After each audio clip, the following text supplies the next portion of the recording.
ॐ श्री परमात्मने नमः। श्री रामचंद्राय नमः। श्री सीतापतये नमः।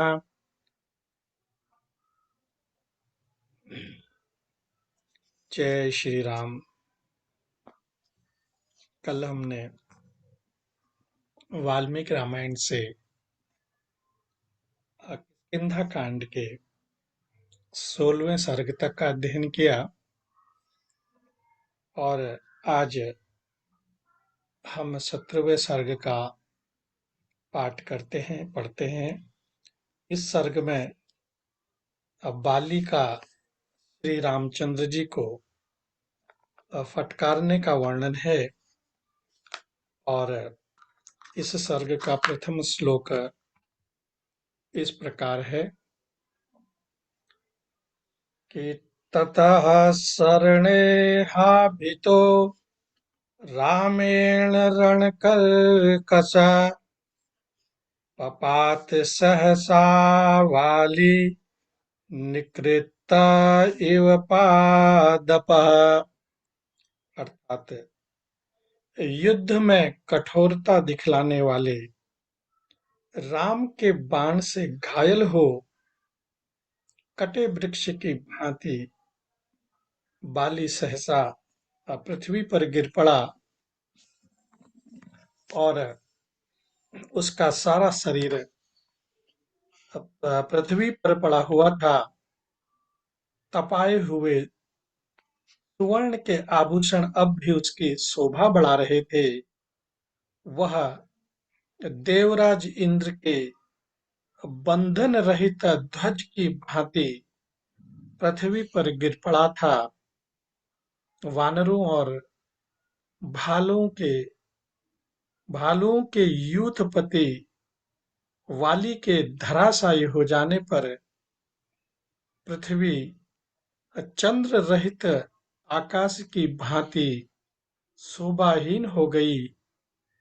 पृथ्वी पर पड़े होने पर भी महामना बाली के शरीर की शोभा, प्राण, तेज और पराक्रम नहीं छोड़ सके थे।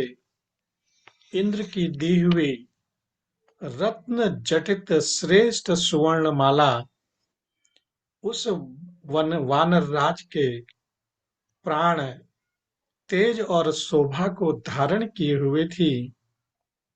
उस सुवर्णमाला से विभूषित हुआ वानर यूथपति वीर वाली संध्या की लाली से रंगे हुए प्रांत भाग वाले मेरु खंड के समान शोभा पा रहा था और पृथ्वी पर गिरे होने पर भी बाली की वह सुवर्णमाला, उसका शरीर तथा मर्म स्थल को विदीर्ण करने वाला वह बाण, ये तीनों पृथक पृथक 3 भागों में विभक्त हुई अंग लक्ष्मी के समान शोभा पा रहे थे।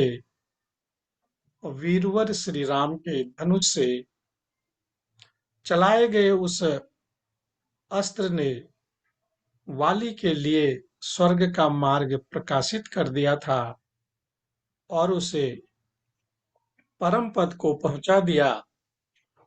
इस प्रकार युद्ध स्थल में गिरा हुआ इंद्रपुत्र वाली ज्वाला रहित अग्नि के समान पुण्यों का क्षय होने पर भी पुण्य लोक से इस पृथ्वी पर गिरे हुए राजा ययाति के समान तथा महाप्रलय के समय काल द्वारा पृथ्वी पर गिराए गए सूर्य के समान जान पड़ता था। उसके गले में सोने की माला शोभा दे रही थी। वह महेंद्र के समान दुर्जय और भगवान विष्णु के समान दुस्सह था। उसकी छाती चौड़ी, भुजाएं बड़ी बड़ी और मुख दीप्तिमान नेत्र कपिल वर्ण के समान थे। लक्ष्मण को साथ लिए श्री राम जी ने वाली को इस अवस्था में देखा और वे उसके समीप गए। इस प्रकार ज्वाला रहित अग्नि की भांति वहां गिरा हुआ वह वीर धीरे धीरे देख रहा था। महापराक्रमी दोनों भाई श्री राम और लक्ष्मण उस वीर का सम्मान करते हुए उसके पास गए।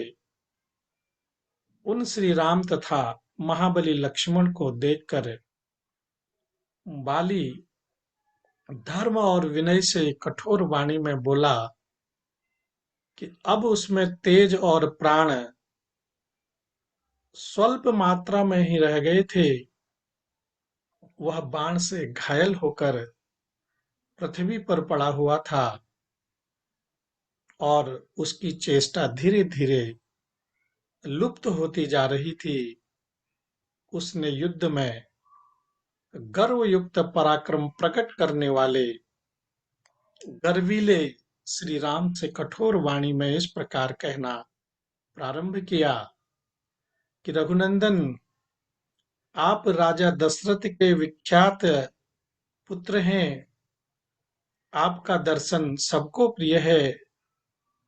मैं आपसे युद्ध करने नहीं आया था। मैं तो दूसरे के साथ युद्ध में उलझा हुआ था। उस दशा में आपने मेरा वध करके यहाँ कौन सा गुण प्राप्त किया है, किस महान यश का उपार्जन किया है। क्योंकि मैं युद्ध के लिए दूसरे पर रोष प्रकट कर रहा था, किंतु आपके कारण बीच में ही मृत्यु को प्राप्त हुआ। इस भूतल पर सब प्राणी आपके यश का वहाँ गुणगान करते हैं, वर्णन करते हुए कहते हैं कि श्री रामचंद्र जी कुलीन, सत्वगुण संपन्न, तेजस्वी, उत्तम व्रत का आचरण करने वाले, करुणा का अनुभव कराने वाले, प्रजा के हितैषी, दयालु, महान, उत्साही, समयोचित कार्य एवं सदाचार के ज्ञाता और दृढ़ प्रतिज्ञ हैं। राजन, इंद्रिय निग्रह, मन का संयम, क्षमा, धर्म, धैर्य, सत्य, पराक्रम तथा अपराधियों को दंड देना, ये राजा के गुण हैं। मैं आप में इन सभी सद्गुणों का विश्वास करके आपके उत्तम कुल को याद कर तारा के मना करने पर भी सुग्रीव के साथ लड़ने आ गया। जब तक मैंने आपको नहीं देखा था, तब तक मेरे मन में यही विचार उठता था कि दूसरे के साथ रोष पूर्वक जूझते हुए मुझको आप असावधान अवस्था में अपने बाण से बेधना उचित नहीं समझेंगे। परंतु आज मुझे मालूम हुआ कि आपकी बुद्धि मारी गई है। आप धर्मध्वजी हैं, दिखावे के लिए धर्म का चोला पहने हुए हैं, वास्तव में अधर्मी हैं। आपका आचार व्यवहार पाप पूर्ण है।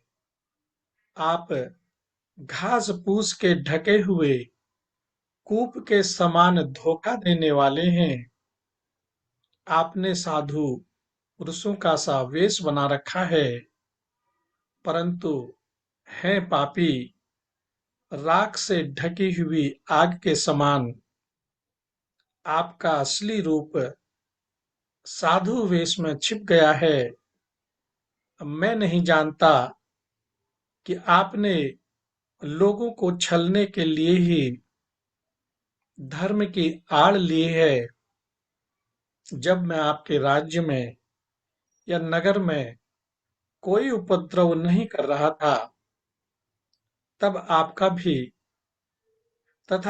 भी तिरस्कार नहीं कर रहा था, तब आपने मुझ निरपराध को क्यों मारा? मैं सदा फल मूल का भोजन करने वाला और वन में ही विचरने वाला वानर हूँ। मैं यहाँ आपसे युद्ध नहीं करता था, दूसरे के साथ मेरी लड़ाई हो रही थी, और फिर बिना अपराध के आपने मुझे क्यों मारा? राजन, आप एक सम्मानीय नरेश के पुत्र हैं, विश्वास के योग्य हैं और देखने में भी प्रिय हैं। आप में धर्म का साधन भूत चिन्ह अथवा जटा, वल्कल धारण आदि भी प्रत्यक्ष दिखाई देता है। क्षत्रिय कुल में उत्पन्न शास्त्र का ज्ञाता, संशय रहित तथा धार्मिक वेशभूषा से आच्छन्न होकर भी कौन मनुष्य ऐसा क्रूरतापूर्ण कर्म कर सकता है? महाराज, रघु के कुल में आपका प्रादुर्भाव हुआ है। आप धर्मात्मा के रूप में प्रसिद्ध हैं, तो भी इतने अभव्य अथवा क्रूर निकले। यदि यही आपका असली रूप है, तो फिर किस लिए ऊपर से भव्य, विनीत एवं दयालु साधु पुरुष का रूप धारण करके चारों ओर दौड़े फिरते हैं? राजन, साम, दान, क्षमा, धर्म, सत्य, धृति, पराक्रम और अपराधियों को दंड देना, ये भूपालों के गुण हैं। नरेश्वर राम, हम मूल फल खाने वाले वनचारी मृग हैं और यही हमारी प्रकृति है, किंतु आप तो पुरुष अर्थात मनुष्य हैं। अतः हमारे और आप में वैर का कोई कारण नहीं है। और पृथ्वी, सोना और चांदी, इन्हीं वस्तुओं के लिए राजाओं में परस्पर युद्ध होते हैं। ये ही तीन कलह के मूल कारण हैं, परंतु यहाँ वे भी नहीं हैं। इस दिशा में, इस वन में, हमारे फलों में आपका क्या लोभ हो सकता है? नीति और विनय, दंड और अनुग्रह, ये राजधर्म हैं, किंतु इनके उपयोग के भिन्न भिन्न अवसर हैं।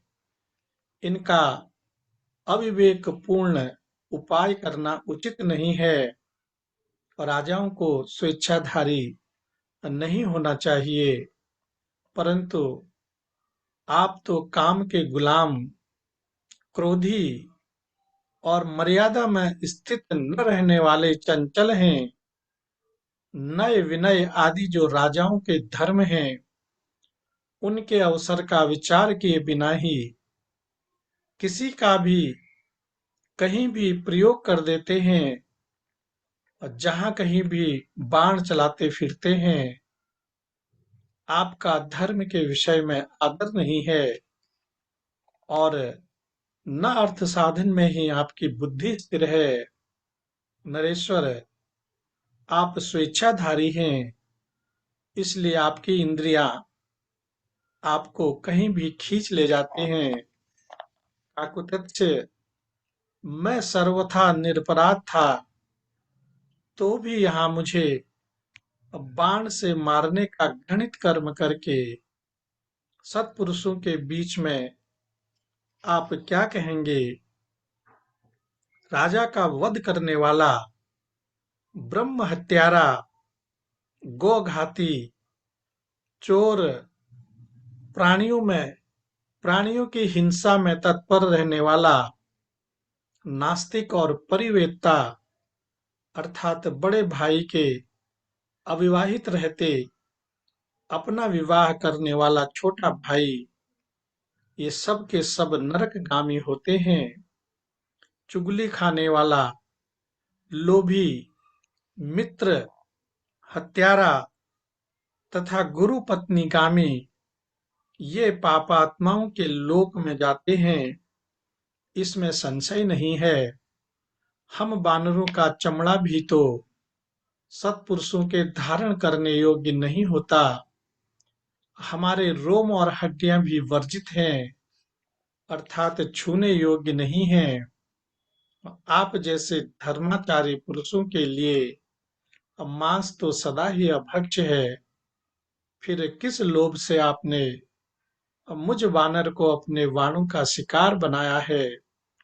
रघुनंदन, त्रैवर्णिकों में जिनकी किसी कारण से मांसाहार अथवा जैसे निंदनीय कर्म में प्रवृत्ति हो गई है, उसके लिए भी 5 नख वाले जीवों में से 5 ही भक्षण के योग्य बताए गए हैं। उनके नाम इस प्रकार हैं: गैंडा, शाही, गोह, खरहा और 5वां कछुआ। और श्री राम, मनीषी पुरुष मेरे अथवा वानर के चमड़े और हड्डी का स्पर्श नहीं करते हैं। वानर के मांस भी सभी के लिए अभक्ष्य होते हैं। इस तरह जिसका सब कुछ निषिद्ध है, ऐसे 5 नख वाला मैं आज आपके हाथ से मारा गया हूँ। मेरी स्त्री तारा सर्वज्ञ है। उसने मुझे सत्य और हित की बात बताई थी, किंतु मोहवश उसका उल्लंघन करके मैं काल के अधीन हो गया। काकुत्स्थ जैसे सुशीला युवती पापात्मा पति से सुरक्षित नहीं हो पाती, उसी प्रकार आप जैसे स्वामी को पाकर यह वसुधा सनाथ नहीं हो सकती। आप सठ अर्थात छिपे हुए रहकर दूसरों का अप्रिय करने वाले, अपकारी, क्षुद्र और झूठे ही शांत चित्त बने रहने वाले हैं। महात्मा राजा दशरथ ने आप जैसे पापी को कैसे उत्पन्न किया?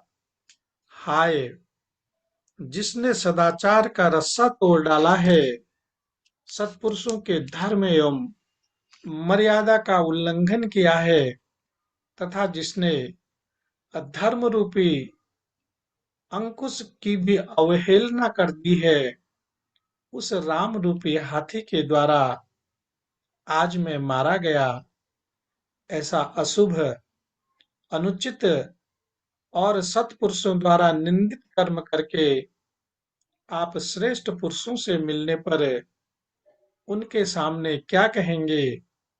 श्री राम, हम उदासीन प्राणियों पर आपने जो यह पराक्रम प्रकट किया है, ऐसा बल पराक्रम आप अपना अपकार करने वालों पर प्रकट कर रहे हो, ऐसा मुझे नहीं दिखाई देता। राजकुमार, यदि आप युद्ध स्थल में मेरी दृष्टि के सामने आकर मेरे साथ युद्ध करते, तो आज मेरे द्वारा मारे जाकर सूर्यपुत्र यम देवता का दर्शन करते होते। जैसे किसी सोए हुए पुरुष को सांप आकर डस ले और वह मर जाए, उसी प्रकार रणभूमि में मुझ दुर्जय वीर को आपने छिपे रहकर मारा है, तथा ऐसा करके आप पाप के भागी हुए हैं। और जिस उद्देश्य को लेकर सुग्रीव का प्रिय करने की कामना से आपने मेरा वध किया है, उसी उद्देश्य की सिद्धि के लिए यदि आपने पहले मुझसे ही कहा होता, तो मैं मिथिलेश कुमारी जानकी को एक ही दिन में ढूंढकर आपके पास ला देता। आपकी पत्नी का अपहरण करने वाले दुरात्मा राक्षस रावण को मैं युद्ध में मारे बिना ही उसके गले में रस्सी बांधकर पकड़ लाता और उसे आपके हवाले कर देता, जैसे मधुकैटभ द्वारा अपहृत हुई श्वेता स्वतरी श्रुति का भगवान हयग्रीव ने उद्धार किया था। उसी प्रकार मैं आपके आदेश से मिथिला कुमारी सीता को, यदि वे समुद्र के जल में या पाताल में रखी गई होती, तो भी वहां से ला देता। मेरे स्वर्गवासी हो जाने पर सुग्रीव जो यह राज्य प्राप्त करेंगे, वह तो उचित है ही, अनुचित इतना ही हुआ कि आपने मुझे रणभूमि में अधर्म पूर्वक मारा है। यह जगत कभी न कभी काल के अधीन होता ही है, इसका ऐसा स्वभाव ही है। अतः भले ही मेरी मृत्यु हो जाए, इसके लिए मुझे खेद नहीं है, परंतु मेरे इस तरह मारे जाने का यदि आपने उचित उत्तर ढूंढ निकाला हो, तो उसे अच्छी तरह सोच विचार कर कहिए। ऐसा कहकर महामनस्वी वानर कुमार, वानर राजकुमार वाली, सूर्य के समान तेजस्वी श्री रामचंद्र जी को देखकर चुप हो गया। उसका मुख सूख गया और वाण के आघात से उसको बड़ी पीड़ा हो रही थी। इन्हीं शब्दों के साथ श्री वाल्मीकि निर्मित आर्ष रामायण आदि काव्य के किष्किंधा कांड में 17वां सर्ग पूरा हुआ और इसके बाद 18वें सर्ग का अध्ययन करते हैं। इस सर्ग में श्री राम का बाली की बात का उत्तर देते हुए दंड का औचित्य बताना और बाली का निरुत्तर होकर भगवान से अपने अपराध के लिए क्षमा मांगते हुए अंगद की रक्षा करने की प्रार्थना और श्री राम का उसे आश्वासन देने का वर्णन है। और इस सर्ग का श्लोक इस प्रकार है कि इत्युक्तः प्रसितं वाक्यं धर्मार्थ सहितं हितं परुषं वालिना रामो निहतेन विचेतसा तं निष्प्रभमिवादित्यं मुक्तितोयामिवाद्भुतम् उक्तवाक्यं हरिश्रेष्ठम् उपशान्तामिवानलम् धर्मार्थगुणसम्पन्नम् हरीश्वरमनोत्तमम् अधिक्षिप्तस्तदा रामः पश्चाद्वालिनमब्रवीत्। अर्थात वहां मारे जाकर अचेत हुए बाली ने जब इस प्रकार विनयाभास, धर्माभास, अर्थाभास और हिताभास से युक्त कठोर बातें कही, आक्षेप किया, तब उन बातों को कहकर मौन हुए वानर श्रेष्ठ वाली से श्री रामचंद्र जी ने धैर्य, धर्म, अर्थ और श्रेष्ठ गुणों से युक्त परम उत्तम बात कही। उस समय वाली प्रभाहीन सूर्य, जलहीन बादल और बुझी हुई आग के समान श्रीहीन प्रतीत होता था। और श्री राम बोले कि वानर, धर्म, अर्थ, काम और लौकिक सदाचार को तुम स्वयं ही नहीं जानते, और फिर बालोचित अविवेक के कारण आज यहाँ मेरी निंदा क्यों करते हो? सौम्य, तुम आचार्यों द्वारा सम्मानित बुद्धिमान वृद्ध पुरुषों से पूछे बिना ही उनके धर्म के स्वरूप को ठीक ठीक समझे बिना ही वानरोचित चपलतावश मुझे यहाँ उपदेश देना चाहते हो, अथवा मुझ पर आक्षेप करने की इच्छा रखते हो। पर्वत, वन और कानूनों से युक्त यह सारी पृथ्वी इक्ष्वाकु वंशी राजाओं की है, अतः वे यहाँ के पशु पक्षी और मनुष्यों पर दया करने और उन्हें दंड देने के अधिकारी हैं। धर्मात्मा राजा भरत इस पृथ्वी का पालन करते हैं। वे सत्यवादी, सरल तथा धर्म, अर्थ और काम के तत्व को जानने वाले हैं। अतः दुष्टों के निग्रह तथा साधु पुरुषों के प्रति अनुग्रह करने में तत्पर रहते हैं, जिसमें नीति, विनय, सत्य और पराक्रम आदि सभी राजोचित गुण यथावत रूप से देखे जाएं, वही देश काल तत्व को जानने वाला राजा होता है। और भरत में ये सभी गुण विद्यमान हैं।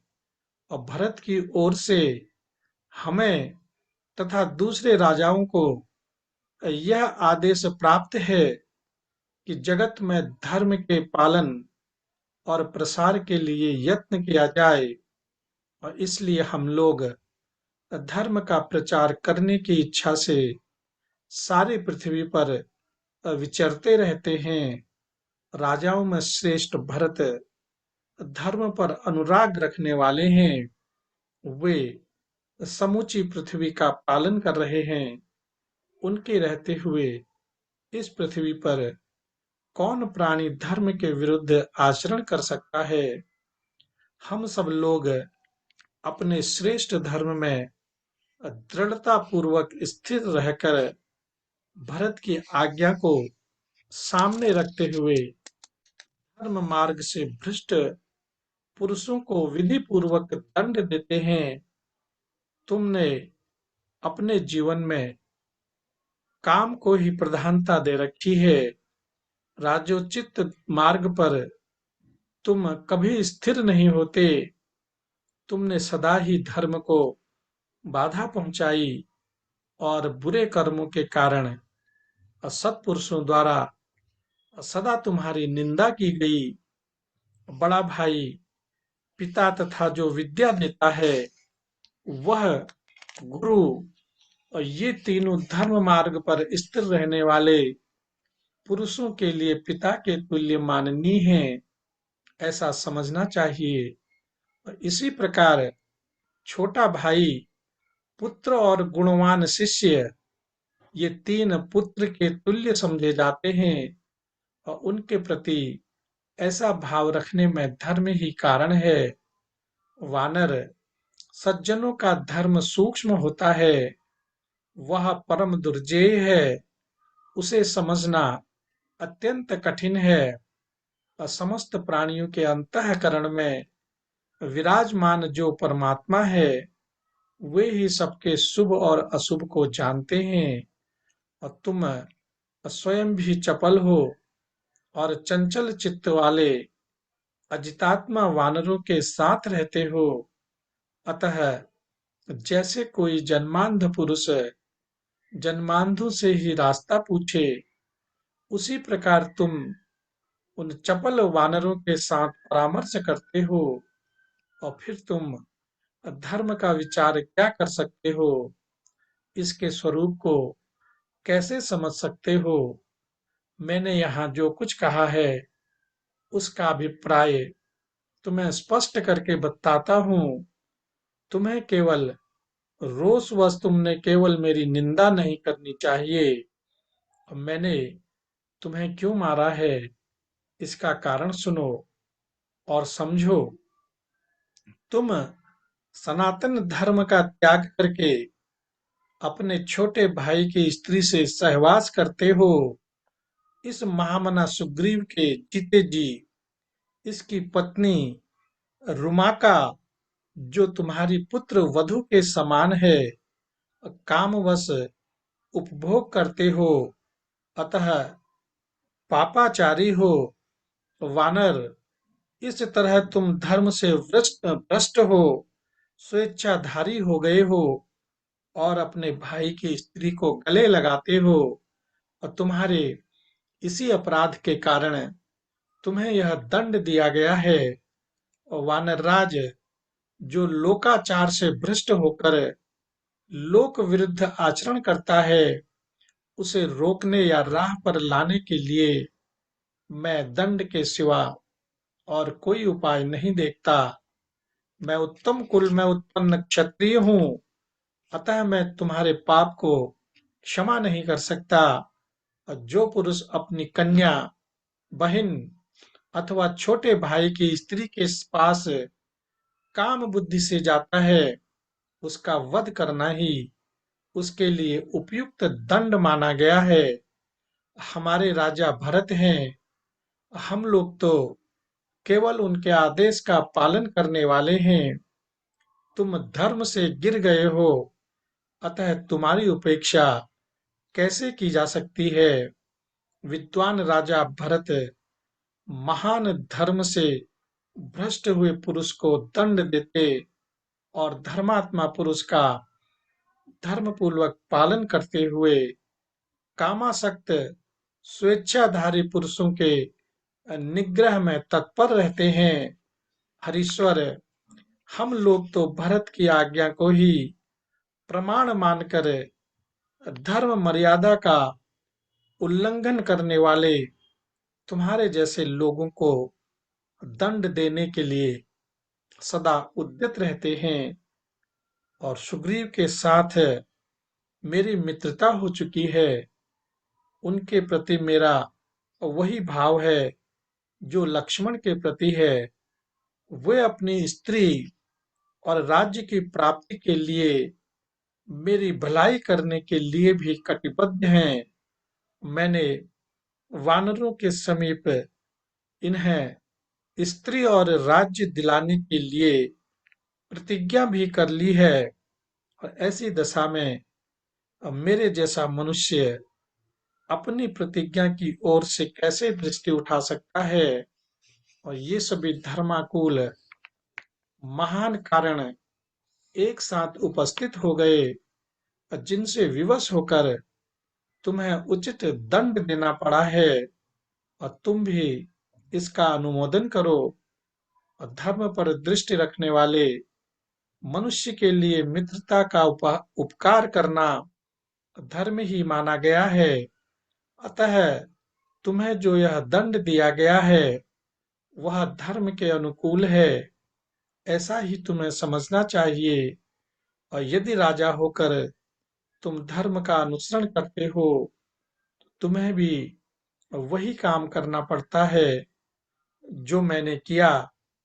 और मनु ने राजोचित सदाचार का प्रतिपादन करने वाले दो श्लोक कहे हैं, जो स्मृतियों में सुने जाते हैं और जिन्हें धर्म पालन में कुशल पुरुषों ने सादर स्वीकार किया है। उन्हीं के अनुसार इस समय मेरा वर्ताव हुआ है। और वे श्लोक इस प्रकार हैं कि राजा भी धृत दंडाक्ष कृत्वा पापानि मानवा निर्मलाः स्वर्गमायान्ति सन्तः सुकृतिनो यथा शासनाद् वापि मोक्षाद् वास्तेनः पापात् प्रमुच्यते राजा त्वशासन पापस्य तद्वाप्नोति किल्बिषम्। अर्थात मनुष्य पाप करके यदि राजा के दिए हुए दंड को भोग लेते हैं, तो वे शुद्ध होकर पुण्यात्मा साधु पुरुषों की भांति स्वर्ग लोक में जाते हैं। चोर आदि पापी जब राजा के सामने उपस्थित हों, उस समय उन्हें राजा दंड दे अथवा दया करके छोड़ दे।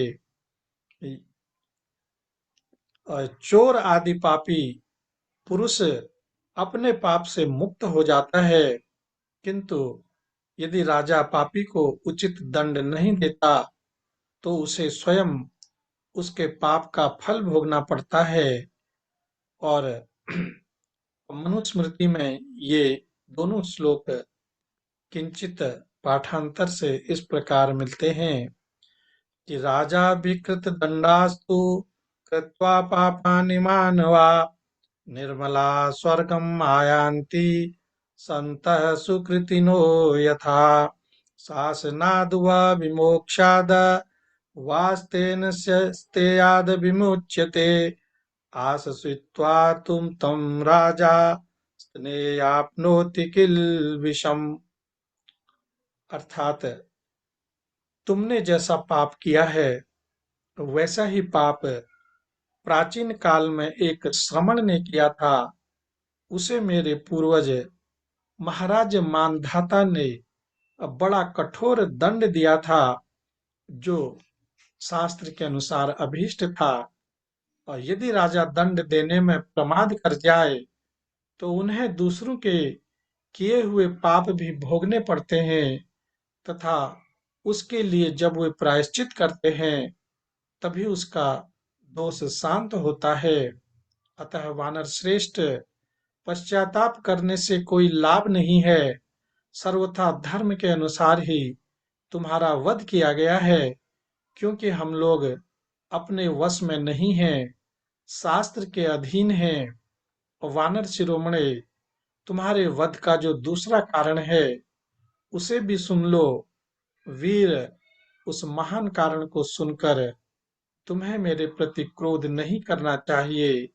वानर श्रेष्ठ, इस कार्य के लिए मेरे मन में न तो संताप होता है और न खेद ही।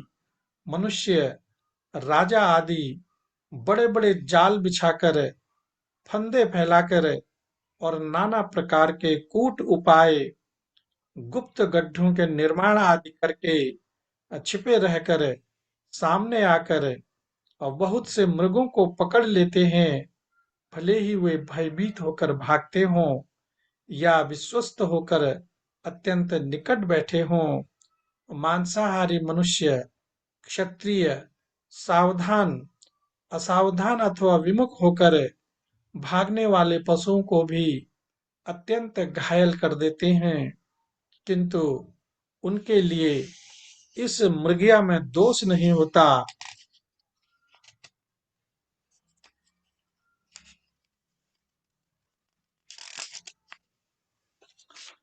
वानर धर्मज्ञ राजर्षि भी इस जगत में मृगया के लिए जाते हैं और विविध जंतुओं का वध करते हैं। इसलिए मैंने तुम्हें युद्ध में अपने बाण का निशाना बनाया है। तुम मुझसे युद्ध करते थे या नहीं करते थे, तुम्हारी बाध्यता में कोई अंतर नहीं आता, क्योंकि तुम शाखा मृग हो और मृगया करने का क्षत्रिय को अधिकार है। वानर श्रेष्ठ, राजा लोग दुर्लभ धर्म, जीवन और लौकिक अभ्युदय के देने वाले होते हैं, इसमें संशय नहीं है। अतः उसकी हिंसा न करें, उनकी निंदा न करें, उनके प्रति आक्षेप भी न करें और न उनसे अप्रिय वचन ही बोलें, क्योंकि वे वास्तव में देवता हैं और जो मनुष्य रूप में इस पृथ्वी पर विचरण करते हैं। और तुम तो धर्म के स्वरूप को न समझकर केवल रोष के वशीभूत हो गए हो। इसीलिए पिता पितामहों के धर्म पर स्थित रहने वाले मेरी निंदा कर रहे हो। श्री राम के ऐसा कहने पर वाली के मन में बड़ी व्यथा हुई। उसे धर्म के तत्व का निश्चय हो गया। उसने श्री राम जी के दोष का चिंतन त्याग दिया। इसके बाद वानर राज वाली ने श्री रामचंद्र जी से हाथ जोड़कर कहा कि नरश्रेष्ठ, आप जो कुछ कहते हैं बिल्कुल ठीक है, इसमें संशय नहीं है। आप जैसे श्रेष्ठ पुरुष को अब मुझ जैसा निम्न श्रेणी का प्राणी उचित उत्तर नहीं दे सकता। अतः मैंने प्रमादवश पहले जो अनुचित बात कह डाली है उसमें भी आपको मेरा अपराध नहीं मानना चाहिए। रघुनंदन, आप परमार्थ तत्व के यथार्थ ज्ञाता और प्रजाजनों के हित में तत्पर रहने वाले हैं। आपकी बुद्धि कार्य कारण के निश्चय में निर्भ्रांत एवं निर्मल है। धर्मज्ञ, मैं धर्मभ्रष्ट प्राणियों में अग्रगण्य हूँ और इसी रूप में मेरी सर्वत्र प्रसिद्धि है। तो भी आज आपकी शरण में आया हूँ। अपने धर्म तत्व की वाणी से आज मेरी भी रक्षा कीजिए। और इतना कहते कहते आंसू से वाली का गला भराया और वह कीचड़ में फंसे हुए हाथी की तरह आर्तनाद करके श्री राम जी की ओर देखता हुआ धीरे धीरे बोला, भगवन, मुझे अपने लिए, तारा के लिए तथा बंधु बांधवों के लिए भी उतना शोक नहीं होता है जितना सुवर्ण का अंगद धारण करने वाले श्रेष्ठ गुण संपन्न पुत्र अंगद के लिए हो रहा है। मैंने बचपन से ही उसका बड़ा दुलार किया है।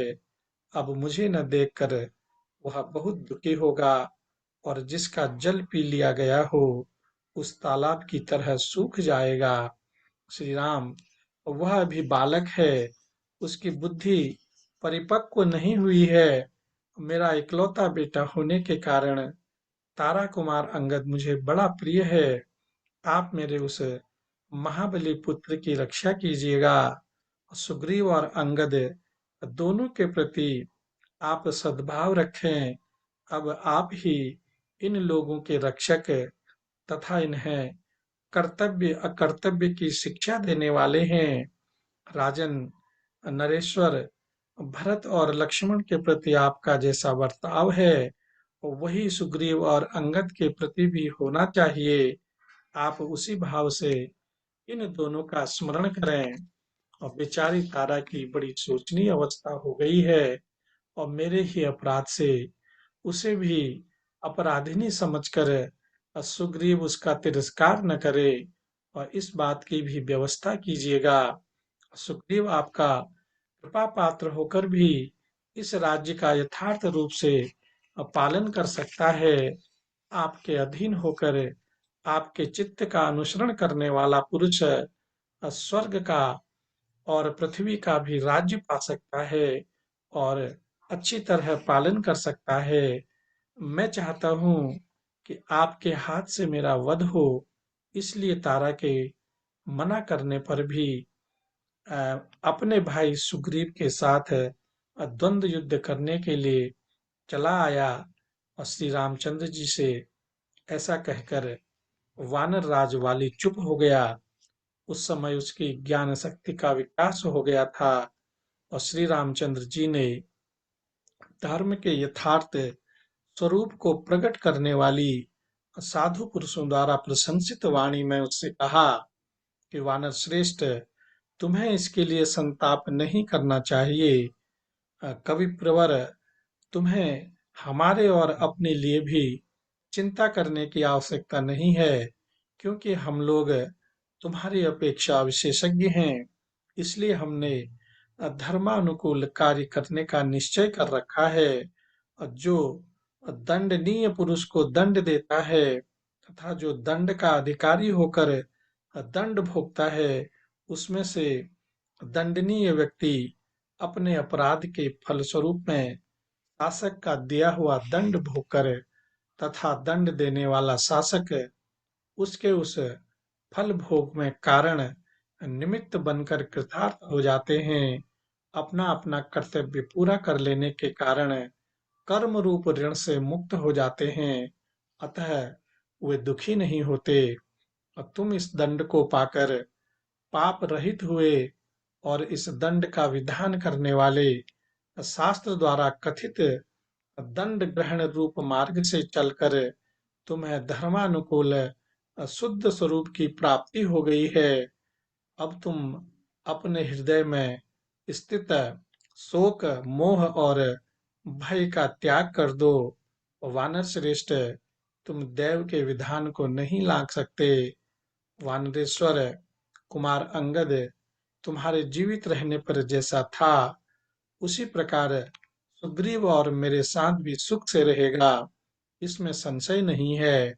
और युद्ध में शत्रु का मान मर्दन करने वाले महात्मा श्री रामचंद्र जी का धर्म मार्ग के अनुकूल और मानसिक शंकाओं का समाधान करने वाला यह मधुर वचन सुनकर वानर वाली ने यह सुंदर युक्त युक्त वचन कहा कि प्रभु, देवराज इंद्र के समान भयंकर पराक्रम प्रकट करने वाले नरेश्वर, मैं आपके बाण से पीड़ित होने के कारण अचेत हो गया था। इसलिए अनजान में मैंने जो आपके प्रति कठोर बात कह डाली है, उसे आप क्षमा कीजिएगा। इसके लिए मैं प्रार्थना पूर्वक आपको प्रसन्न करना चाहता हूँ। और इस प्रकार वाल्मीकि निर्मित आर्ष रामायण आदि काव्य के किष्किंधा कांड से 18वां सर्ग पूरा हुआ। और अब जल्दी जल्दी 19वां सर्ग भी पढ़ लेते हैं, क्योंकि समय थोड़ा सा रह गया है। और इस सर्ग में अंगद सहित तारा का भागे हुए वानरों से बात करके वाली के समीप आना, उसकी दुर्दशा देखकर रोने का वर्णन है। और इस सर्ग का प्रथम श्लोक इस प्रकार है कि सह वानर महाराजः शयानः सर्पीडितः प्रत्युक्तो हेतुमुद्राक्यैर्नोत्तरं प्रत्यपद्यत। अर्थात वानरों का महाराज वाली बाण से पीड़ित होकर भूमि पर गिर पड़ा था, और श्री रामचंद्र जी के युक्त युक्त वचनों द्वारा अपनी बात का उत्तर पाकर उसे फिर कोई जवाब न सूझा, और पत्थरों की मार पड़ने से उसके अंग टूट फूट गए थे, और वृक्षों के आघात से भी वह बहुत घायल हो रहा था। और श्री राम के बाण से आक्रांत होकर तो वह जीवन के अंत काल में ही पहुंच गया था।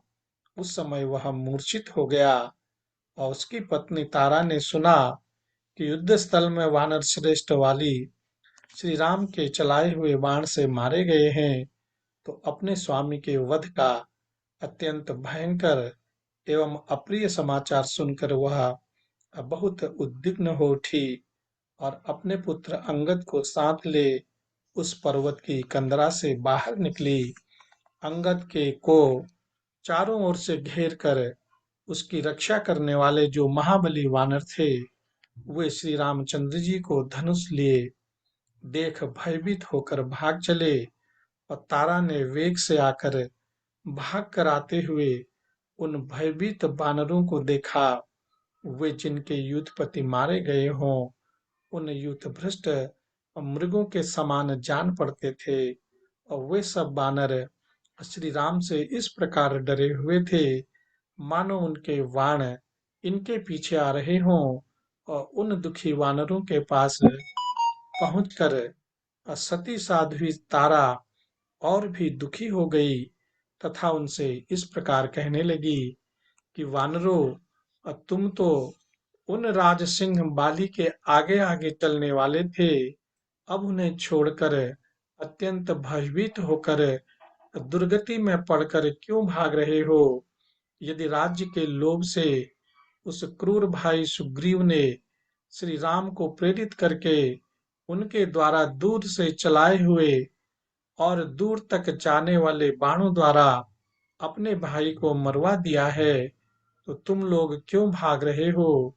और बाली की पत्नी का यह वचन सुनकर इच्छा अनुसार रूप धारण करने वाले उन वानरों ने कल्याणमयी तारा देवी को संबोधित करके सर्वसम्मति से स्पष्ट शब्दों में यह समयोचित बात कही कि देवी, अभी तुम्हारा पुत्र जीवित है, तुम लौट चलो और अपने पुत्र अंगद की रक्षा करो।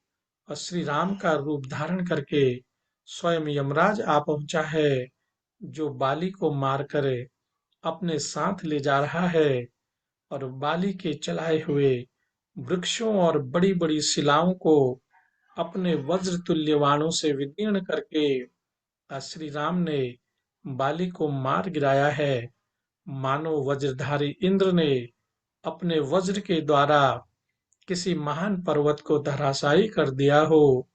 इंद्र के समान तेजस्वी इन वानर श्रेष्ठ वाली के मारे जाने पर यह सारी वानर सेना श्री राम से पराजित सी होकर भाग खड़ी हुई है, और तुम शूरवीरों द्वारा इस नगर की रक्षा करो।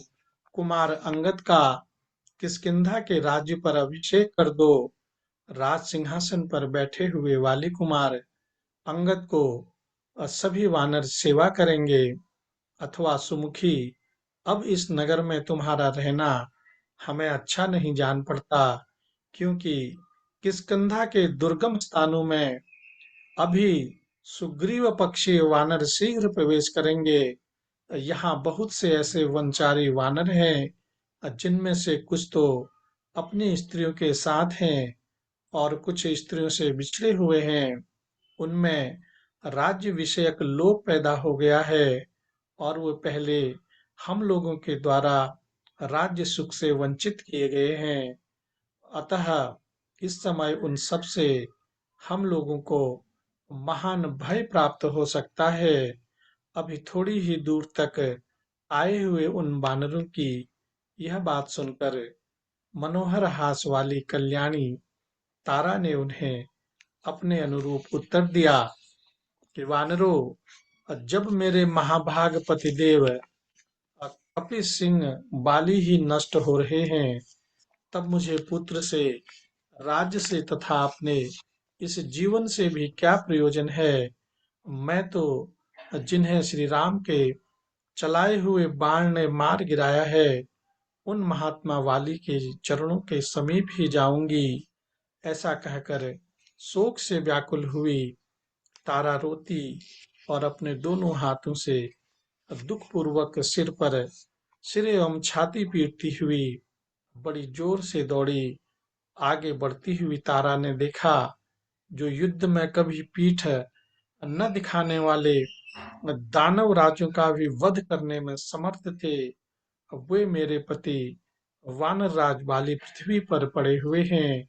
और वज्र चलाने वाले इंद्र के समान जो रणभूमि में बड़े बड़े पर्वतों को उठाकर फेंकते थे, जिनके वेग में प्रचंड आंधी का समावेश था, जिनका सिंहनाद महान मेघों की गंभीर गर्जना को भी तिरस्कृत कर देता था, तथा जो इंद्र के तुल्य पराक्रमी थे, वे ही इस समय वर्षा करके शांत हुए बादल के समान चेष्टा से विरत हो गए हैं, और जो स्वयं गर्जना करके गर्जने वाले वीरों के मन में भय उत्पन्न कर देते थे, वे सूरवीर वाली एक दूसरे सूरवीर के द्वारा मार गिराए गए हैं। जैसे मांस के लिए एक सिंह ने दूसरे सिंह को मार डाला हो, उसी प्रकार राज्य के लिए अपने भाई के द्वारा ही इनका वध किया गया है। जो सब लोगों के द्वारा पूजित हो, जहाँ पताका फहराई गई हो, तथा जिनके पास देवता की वेदी शोभा पाती हो, उस चैत्य वृक्ष या देवालय को वहां छिपे हुए किस नाग को पकड़ने के लिए यदि गरुड़ ने मथ डाला हो और नष्ट भ्रष्ट कर दिया हो, तो उसकी जैसी दुरावस्था देखी जाती है, वैसी ही दशा आज माली की हो रही है। यह सब तारा ने देखा, और आगे जाने पर उसने देखा कि अपने तेजस्वी धनुष को धरती पर टेक कर उसके सहारे श्री रामचंद्र जी खड़े हैं, और साथ ही उनके छोटे भाई लक्ष्मण हैं, और वहीं पति के अ, छोटे भाई सुग्रीव भी मौजूद हैं। और उन सबको पार करके वह रणभूमि में घायल पड़े हुए अपने पति के पास पहुंची, और उन्हें देखकर उनके मन में बड़ी व्यथा हुई। वह अत्यंत व्याकुल होकर पृथ्वी पर गिर पड़ी, और फिर मानो वह सोकर उठी हो। इस प्रकार हा आर्यपुत्र कहकर मृत्यु पाश से बंधे हुए पति की ओर देखती हुई रोने लगीं। और उस समय कुररी के समान करुण क्रंदन करती हुई तारा तथा उसके साथ आए हुए अंगद को देखकर सुग्रीव को बड़ा कष्ट हुआ और वे विषाद में डूब गए। और इन्हीं शब्दों के साथ श्री वाल्मीकि निर्मित आर्ष रामायण आदि काव्य के किष्किंधा कांड में 19वां सर्ग पूरा हुआ। इसके आगे की कथा हम लोग कल पढ़ेंगे। और आज बस इतना ही। और तब तक के लिए भगवान के सभी प्रेमी भक्तजनों को मेरा प्यार भरा नमस्कार, प्रणाम, जय श्री